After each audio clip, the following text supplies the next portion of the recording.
Voici le contexte géopolitique de la campagne Advanced Dungeons & Dragons 2nd Edition de Greox. Au nord, nous avons le royaume du Furiondii. C'est une superpuissance dans la région, comme les États-Unis dans notre temps, ou la France à l'époque médiévale. Sa pieuse majesté, le roi du Furiondii, Belvar IV, est un homme juste et noble. Son royaume est étroitement allié à celui de la Véluna, son voisin. Le Furiondii est en constant conflit avec les nations maléfiques du Nord, qu'on ne voit pas sur la carte, la Société Cornue et les terres de Yuz, le demi-démon. Le prince Tromel, seul héritier du trône, a été enlevé il y a déjà 3 ans. La nouvelle de cet enlèvement du seul héritier de la superpuissance du Furiondii a fait écho dans toutes les nations. De toutes parts, on a essayé désespérément de le retrouver. Il est difficile d'imaginer les honneurs qui seront octroyés à ceux qui le retrouveront.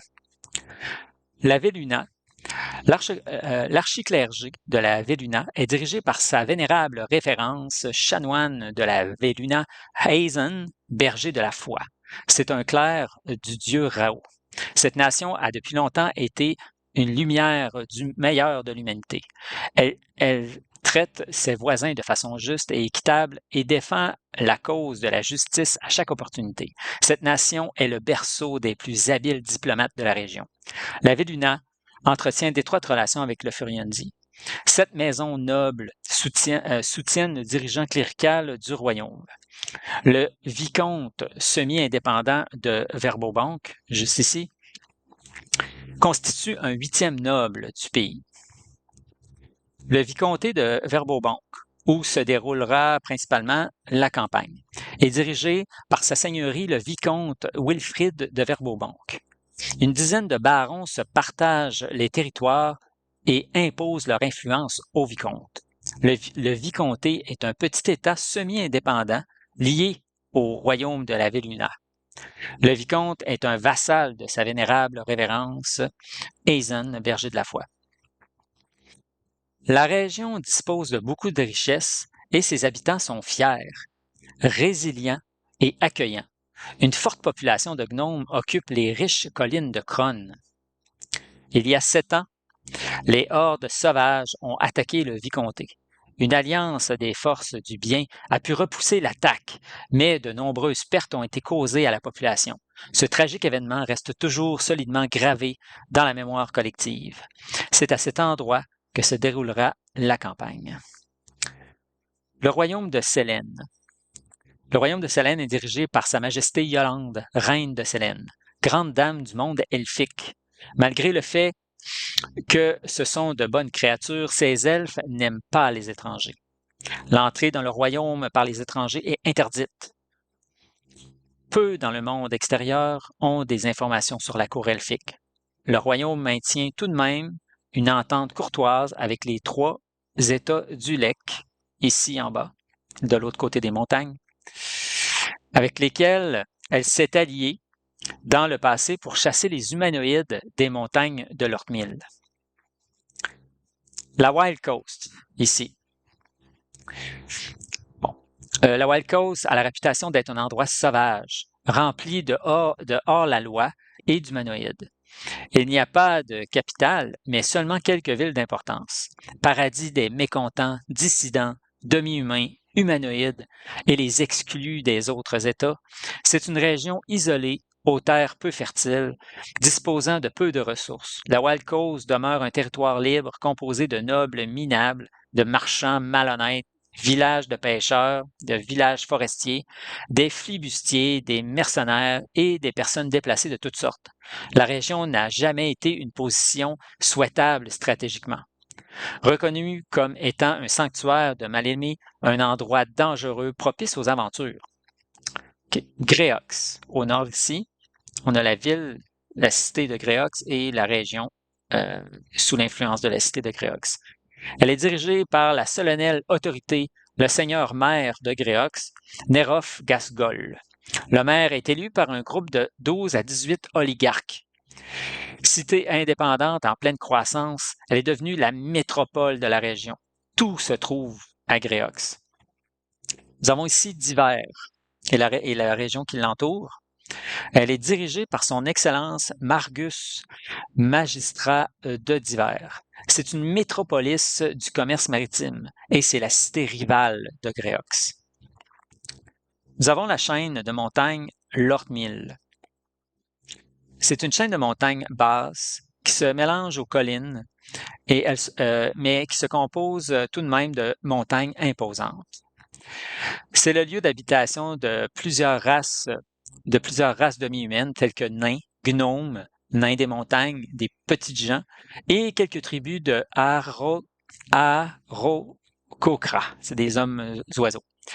Il y a 63 ans, une alliance entre ses habitants, les 3 États d'Ulek et le royaume de Sélène, a réussi à chasser les tribus humanoïdes, des tribus humanoïdes qui habitaient les montagnes et qui se sont réfugiés dans la péninsule de la Promarge, ici en bas.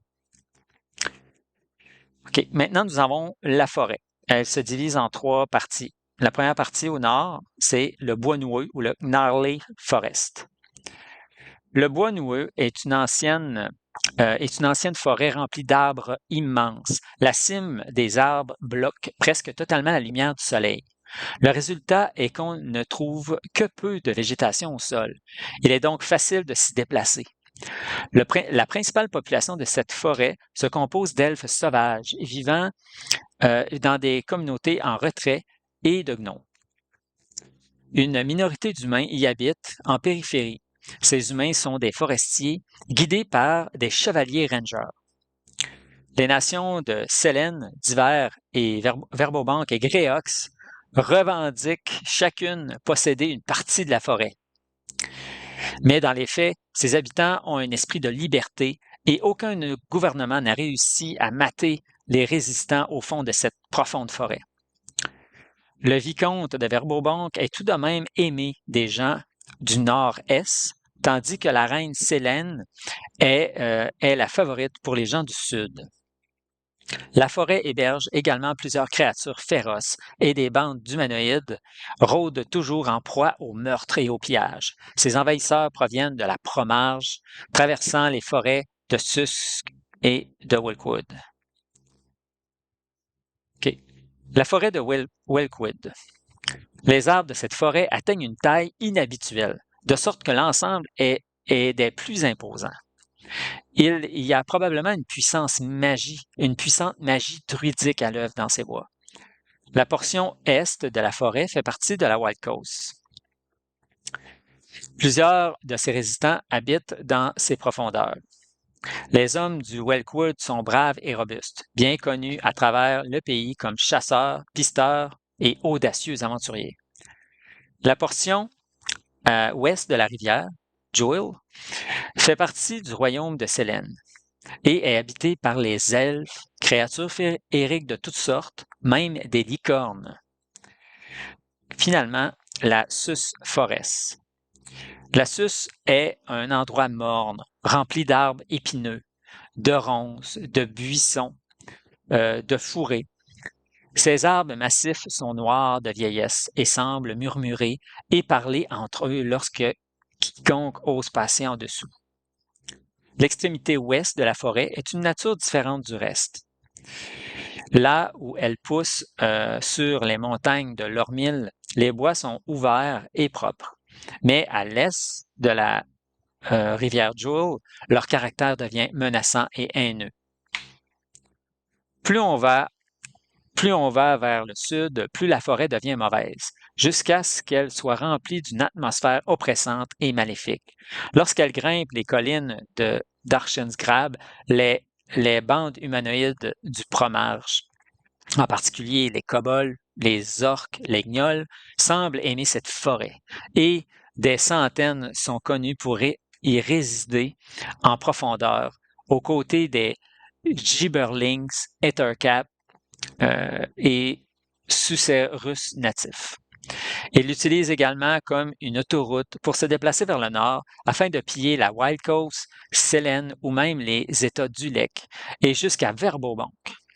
Les habitants de la Wild Coast ont autrefois fait des efforts concertés pour défricher le Sus et ont réussi à repousser sa lisière de plusieurs lieues. Cependant, en raison de la disparition des équipes de bûcherons et de la menace des humanoïdes maraudeurs, de telles opérations ne sont plus menées nulle part. Les bordures du Sus sont étroitement surveillées par les petits nobles et seigneurs de la Wild Coast.